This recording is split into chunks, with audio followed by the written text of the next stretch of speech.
Hey guys, so in today's video I'm going to be sharing dot mandala rock painting supplies and why you need them. So I've been rock painting for a few years now and I have heaps of tips and tricks that I'd like to share with you guys. So if you're thinking about trying dot mandala or rock painting, then this is the video for you. Here is an example of a painting dot mandala art on a stone from my garden. It has resin over the top of it to make it nice and shiny. So if you're wanting to try dot mandala art, there are quite a few supplies that you're going to need to track down first. So where shall I start? Angled dotting tools. You will have seen in a few other videos of mine, I talk about how dotting tools are used, and also if you're wanting to bend dotting tools, I also show that in one of my previous videos as well. So these are nail art stylus tools, and when you receive them in the mail, if you buy a pack, you'll receive them and they will be straight like this. So the reason why I angle mine, I get a pair of pliers and I bend the tips. It's not an easy process to do, but the reason why I do it is because it makes the process so much easier. It makes dotting so much easier. Placement and accuracy can be quite challenging, especially when you get started. And I found that with angled dotting tools, it makes it 10 times easier. So if you're wanting to give this a try, then grab a pair of pliers from the shed and bend the tip a little bit. Definitely don't practice on your favorite tools, because the tips can come out and the plastic can crack. So make sure, if you're wanting to try this yourself, to try on some old dotting tools, and depending on where you are in the world, you can buy them angled already. Do a search on Etsy or head on across to my Etsy shop and I should have some available for you. So the next thing I wanted to talk about is a few items that make the process a lot easier. So Lazy Susans are a must doing dot art. So this is an example of one of the cupcake size small Lazy Susans. So when you're doing your design on your rock, rather than having to turn it about 50,000 times to do all your separate little dots on, it's so much easier if you have a Lazy Susan to do it on. A grip mat can also be quite handy, so it doesn't slide around on your Lazy Susan. So you can get heaps of different types of Lazy Susans. There's quite a few online. I started with a plastic one. I think I got it off Wish and it was really cheap, and I think it was from China. It squeaked, and when I'd push down one side, the other side would come up, so it really wasn't good and it really did my head in. So I ended up making my own. So this is one that I made myself.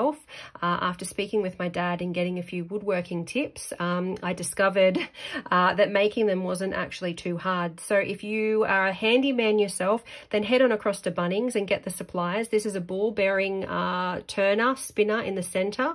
Then you just need some pads on the bottom and some plywood to start making your own. You glue that there, and yeah, you can kind of find ways on the internet how to do it if you're wanting to give it a try yourself. Otherwise, have a search on Amazon, have a search on Etsy, or head on across to my Etsy shop where I have some available in there. So the next thing is wrist rests. Wrist rests help with accuracy and with placement, just like the angled dotting tools. So these are tricks of the trade. I've been a professional dot artist for over 3 years now, and I have found that these items make the process a lot more enjoyable, and it avoids making heaps of mistakes. So these are ones that I've made myself. They're just bits of wood that I've picked up from my local homeware shop. Obviously you need to sand them, and then I spend a fair bit of time sanding the edges, varnishing them with a wood conditioner, and then I pop on these pads on the bottom of them as well to make sure they don't slip and slide everywhere. These are really nice and smooth. Obviously you could paint these if you wanted to do a nice design on them, especially this large one, which has a nice flat smooth surface, but I've just chosen to leave them raw, and I've just added some wood conditioner in to make them look nice and shiny and a little bit more durable.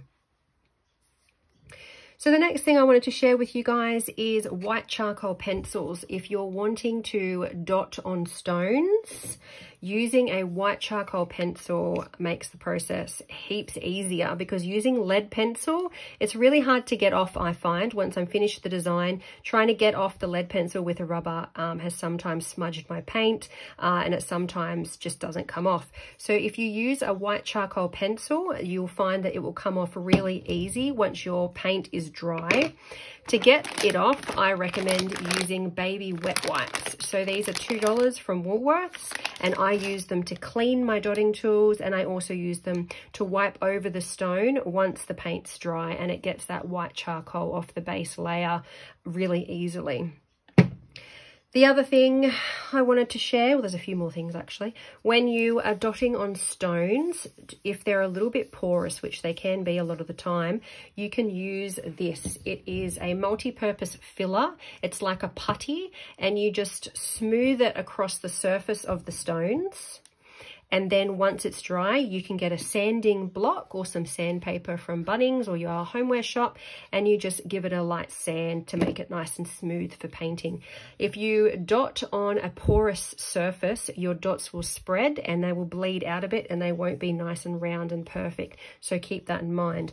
Another thing for dotting on rocks is to have a nice selection of stencils. So these are silicone stencils from Happy Dotting Company. She has them in a couple of different sizes, and they are perfect for going on rocks because they can bend basically. And how good is that for doing your guidelines? These are also really good for dotting on mugs, because you can just go right around the mug. How perfect is that? You can also use them for glasses. See the design, just goes straight on, nice and easy. And of course, drink bottles. So this this coffee mug is from Target, and that design is just nice and easy to do. You hold it there, you do your dots where you want them, and then you have a nice design there. And once your acrylic dots are dry, you just wipe it off with the wet wipe. Nice and easy. The other thing that I will tell you about, if you're making your own rock molds, these are a couple from Happy Dotting Company. They're fantastic molds. I highly recommend them. If you're making some of those, they also come with these stencils. So they are curved and perfect for rocks and for the molds if you're wanting to make your own out of Ultra Cal 30. So they are also really fantastic for getting those curved perfect guidelines.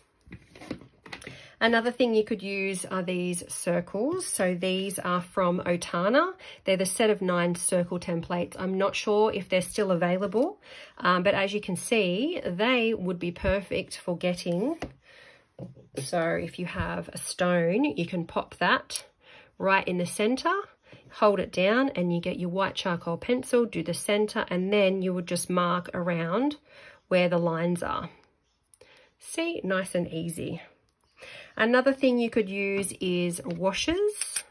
So you could place that on a stone, hold it down, do the circle on the inside, do the circle on the outside, guess kind of where your circle middle is, or use a stencil. And, you know, that's something else. They come in different sizes as well. So you could go like that and get some different circle sizes. They're really handy. I got them from Bunnings.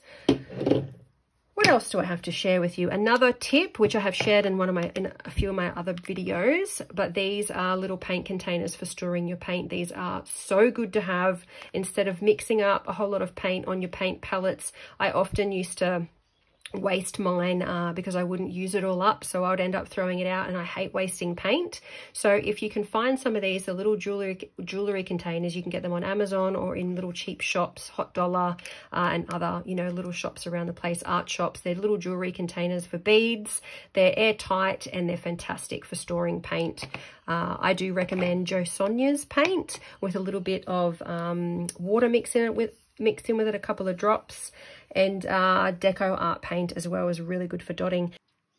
Something else you can do if you want to find the center of a circle, let me just move these out of the way, is if you get a plain piece of paper and a coaster, for example, if you're wanting to find the center of your coaster, just pop it down, draw a circle around it,